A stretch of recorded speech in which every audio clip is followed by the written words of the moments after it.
Iginiit ng mga miyembro ng House Minority Bloc na wala silang nakikitang matibay na dahilan para magsampa ng impeachment case laban kay Pangulong Bongbong Marcos.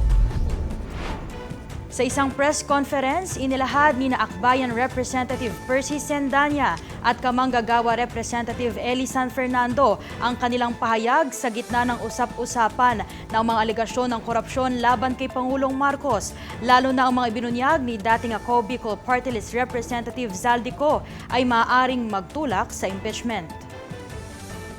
Noong nakaraang Kongreso, nag-file yung akbayan ng impeachment complaint against kay VP Sara Duterte. At yung unang naging motivation natin sa pag-file na yun ay yung matindi at strong evidence na meron tayo. Kaya mahalaga na kung si Zaldico ay confident sa kanyang hawak na mga ebidensya, dapat ilabas niya at umuwi siya dito. Kasi again, we will go where the evidence will lead us. Yes.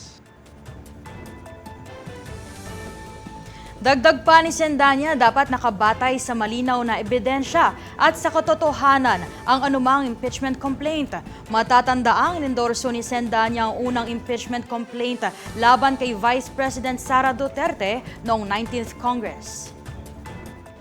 Ang problema kasi walang legal weight yung binabanggit ni former Representative Zaldico. Binulalas niya lang yan sa social media.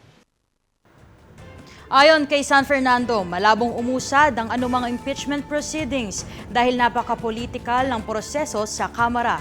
Giit niya, wala pa silang naririnig o natatanggap na anumang plano sa pag-file ng impeachment complaint laban kay Pangulong Marcos at hindi rin ito na pag-uusapan ng minority bloc.